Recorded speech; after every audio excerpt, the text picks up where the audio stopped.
మరియు అందరికీ స్వాగతం. తెలంగాణ ఉద్యమ చరిత్ర. Like and subscribe, share my channel. పోటీ పరీక్షల అభ్యర్థులకు స్వాగతం, అందరికీ సుస్వాగతం. తెలంగాణ ఉద్యమ చరిత్ర గురించి తెలుసుకుంటున్నాం. తెలంగాణ ఉద్యమ చరిత్రలో ఈ వీడియోలో తెలంగాణ ఉద్యమంలో రాజకీయ పార్టీల పాత్ర గురించి తెలుసుకుందాం. తెలంగాణ ఉద్యమంలో రాజకీయ పార్టీల పాత్ర. ఇందులో కాంగ్రెస్ పార్టీ గురించి తెలుసుకుందాం. కాంగ్రెస్ పార్టీ తెలంగాణ ఉద్యమంలో ఎలా వ్యవహరించింది అనే దాని గురించి తెలుసుకుందాం. కాంగ్రెస్ పార్టీ పాత్ర గురించి తెలుసుకుందాం. ప్రత్యేక తెలంగాణ రాష్ట్ర ఏర్పాటులో కాంగ్రెస్ పార్టీ క్రియాశీలకంగా వ్యవహరించి ఉండనట్లయితే తెలంగాణ వాస్తవ రూపం దాల్చి ఉండేది కాదు. కొద్దిమంది రాయలసీమ, కోస్తాంధ్ర నాయకులు, కార్యకర్తలు తెలంగాణను వ్యతిరేకించగా తెలంగాణ నాయకులు, కార్యకర్తలు తెలంగాణపై అనుకూల నిర్ణయానికి పట్టుపట్టారు. కాంగ్రెస్ అధినాయకత్వం రెండు ప్రాంతాల వాదనలు విని ఏ నిర్ణయం తీసుకోలేక ఎంతో జాప్యం చేస్తూ వచ్చింది. అయితే సుదీర్ఘకాలం నిర్ణయం వాయిదా అనంతరం సోనియా గాంధీ నాయకత్వంలోని Congress working committee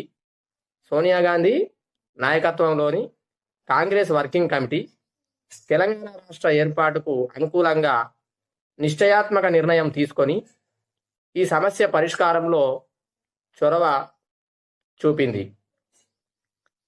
Congress party ఆవిర్భావము, దాని యొక్క చారిత్రక నేపథ్యం గురించి తెలుసుకుందాం. కాంగ్రెస్ పార్టీ ఆవిర్భావం, కాంగ్రెస్ పార్టీ యొక్క చారిత్రక నేపథ్యం గురించి తెలుసుకుందాం. కాంగ్రెస్ అనగా కొంతమంది సభ్యుల గుంపు లేదా సమూహం, అసెంబ్లీ సమూహం అంటారు. 1885 డిసెంబర్ 28న బొంబాయిలోని గోకుల్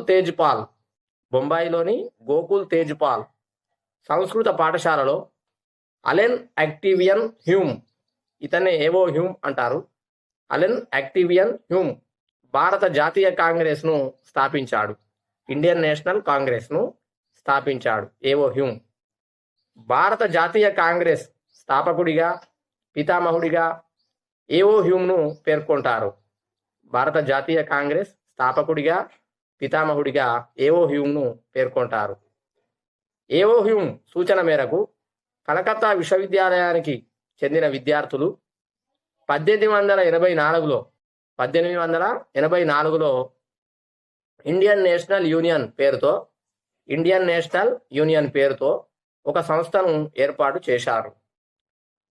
భారత జాతీయ కాంగ్రెస్ అసలు పేరు ఇండియన్ నేషనల్ యూనియన్. చాలా బాగా గుర్తుపెట్టుకోవాలి అభ్యర్థులు, ఇది భారత జాతీయ కాంగ్రెస్ అసలు పేరు ఇండియన్ నేషనల్ యూనియన్.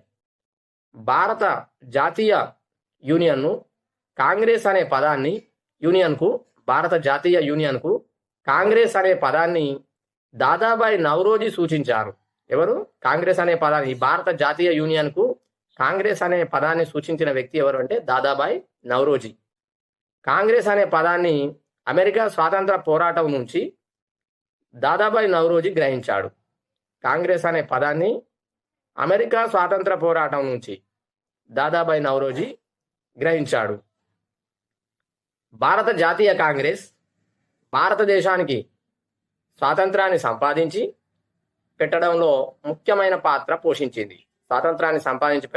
భారత జాతీయ కాంగ్రెస్ భారతదేశానికి స్వాతంత్రాన్ని సంపాదించి పెట్టడంలో ముఖ్య పాత్ర పోషించింది. అలాంటి జాతీయ పార్టీ అయిన కాంగ్రెస్ తెలంగాణ ఏర్పాటులో ప్రముఖ పాత్ర వహిస్తూ తెలంగాణ ప్రజల ఆకాంక్ష మేరకు తెలంగాణను ఏర్పాటు చేయడంలో ప్రథమ పాత్ర పోషించింది. బ్రిటిష్ ఇండియాలో నానాటికి అభివృద్ధి చెందుతున్న అఖిల భారత కాంగ్రెస్ యొక్క ప్రభావం నిజాం రాజ్యంపై పడింది. బ్రిటిష్ ఇండియాలో నానాటికి అభివృద్ధి చెందుతున్న అఖిల భారత కాంగ్రెస్ యొక్క ప్రభావం నిజాం రాజ్యంపై పడింది. దీనితో 1918లో వామన్ నాయక్ ఇతడు కర్ణాటకకు చెందినవాడు. అధ్యక్షతన వామన్ నాయక్ అధ్యక్షతన ప్రథమ కాంగ్రెస్ కమిటీ ఏర్పడింది. 1918లో వామన్ నాయక్ అధ్యక్షతన ప్రథమ కాంగ్రెస్ కమిటీ ఏర్పడింది. 1935లో ఏర్పడిన ముల్కీ లీగులో చీలిక ఏర్పడటం వలన 1935లో ఏర్పడిన ముల్కీ లీగులో చీలిక ఏర్పడటం వలన దానిలోని హిందువులు బయటికి వచ్చి పీపుల్ కన్వెన్షన్ను స్థాపించారు. దీని కొనసాగింపుగానే 1938లో పీపుల్స్ కన్వెన్షన్ స్థాపించారు. ఈ పీపుల్ కన్వెన్షన్ కొనసాగింపుగానే 1938లో హైదరాబాద్ స్టేట్ కాంగ్రెస్ చాలా చాలా ఇంపార్టెంట్. ఈ యొక్క దీని పేరు, ఈ పాయింట్ గుర్తుపెట్టుకోవాలి. 1938లో హైదరాబాద్ స్టేట్ కాంగ్రెస్ స్వామి రామానంద తీర్థ నాయకత్వంలో ఏర్పడింది. హైదరాబాద్ స్టేట్ కాంగ్రెస్ నాయకత్వంలో జరిగిన పోరాట ఫలితంగా హైదరాబాద్ సంస్థానం ఇండియన్ యూనియన్లో విలీనం అయింది. హైదరాబాద్ స్టేట్ కాంగ్రెస్ నాయకత్వంలో జరిగిన పోరాట ఫలితంగా హైదరాబాద్ సంస్థానం ఇండియన్ యూనియన్లో విలీనం అయింది. 1949లో హైదరాబాద్ స్టేట్ కాంగ్రెస్ అఖిల భారత కాంగ్రెస్కు అనుబంధ సంస్థగా మారి 1949లో హైదరాబాద్ స్టేట్ కాంగ్రెస్ అఖిల భారత కాంగ్రెస్కు అనుబంధ సంస్థగా మారి హైదరాబాద్ ప్రదేశ్ కాంగ్రెస్ కమిటీగా అవతరించింది. 1952 ఫిబ్రవరిలో హైదరాబాద్ రాష్ట్రంలో జరిగిన సార్వత్రిక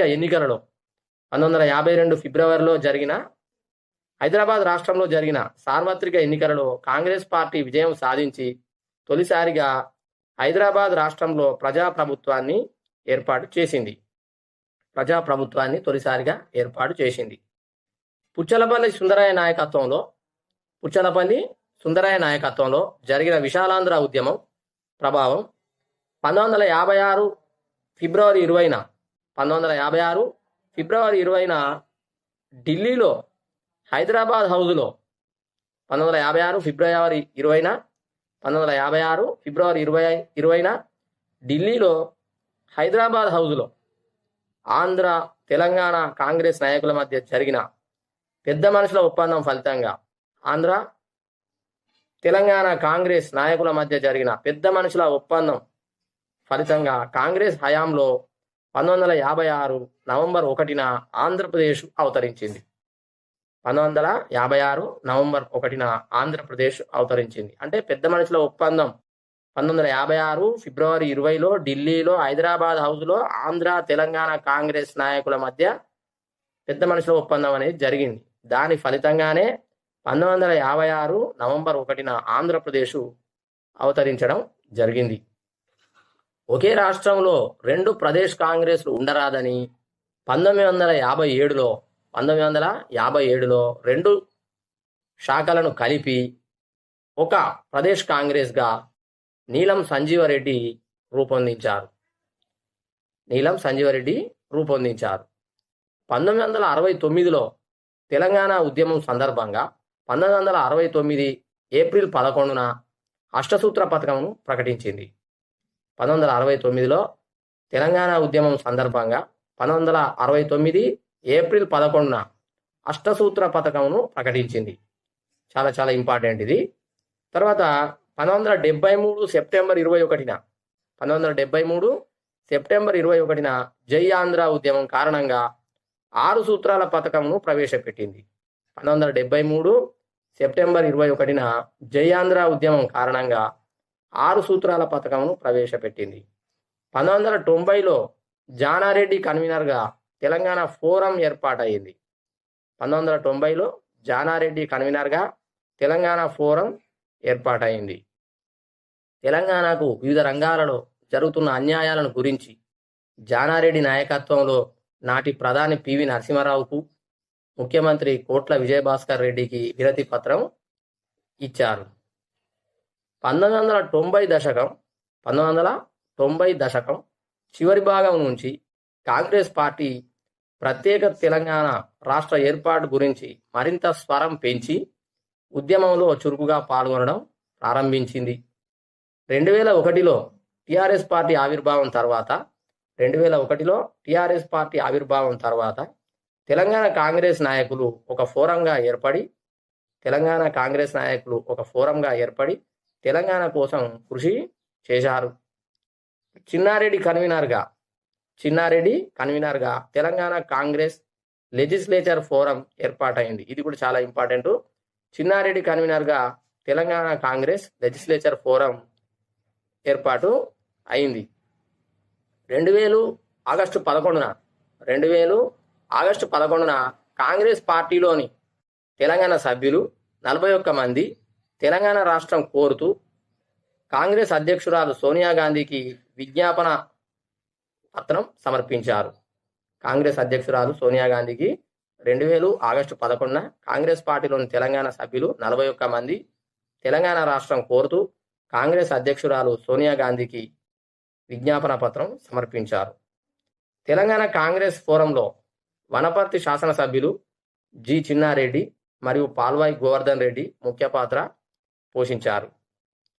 తెలంగాణ కాంగ్రెస్ ఫోరంలో వనపర్తి శాసనసభ్యులు జి చిన్నారెడ్డి మరియు పాల్వాయి గోవర్ధన్ రెడ్డి ముఖ్య పాత్ర పోషించారు. 2004 ఎన్నికలలో కాంగ్రెస్ టిఆర్ఎస్తో పొత్తు పెట్టుకొని ఎన్నికల మేనిఫెస్టోలో తెలంగాణ అంశాన్ని చేర్చింది. 2004 మార్చి 12న కరీంనగర్ బహిరంగ సభలో 2004 మార్చి 12న కరీంనగర్ బహిరంగ సభలో సోనియా గాంధీ తెలంగాణ రాష్ట్ర ఏర్పాటుకు హామీ ఇచ్చింది. 2004 కేంద్రంలో యూపీఏ ప్రభుత్వం 2004లో కేంద్రంలో యూపీఏ ప్రభుత్వం ఏర్పాటు అనంతరం కామన్ మినిమం ప్రోగ్రాంలో తెలంగాణ ఏర్పాటుపై అభిప్రాయాలు స్వీకరించడానికి రోషయ్య కమిటీని ఏర్పాటు చేసింది. 2005లో తెలంగాణ రాష్ట్ర ఏర్పాటు కోసం విస్తృత అంగీకారం కోసం 2005లో ప్రణబ్ ముఖర్జీ కమిటీని ఏర్పాటు చేశారు. 2009 రాష్ట్ర శాసనసభకు లోక్సభకు ఒకేసారి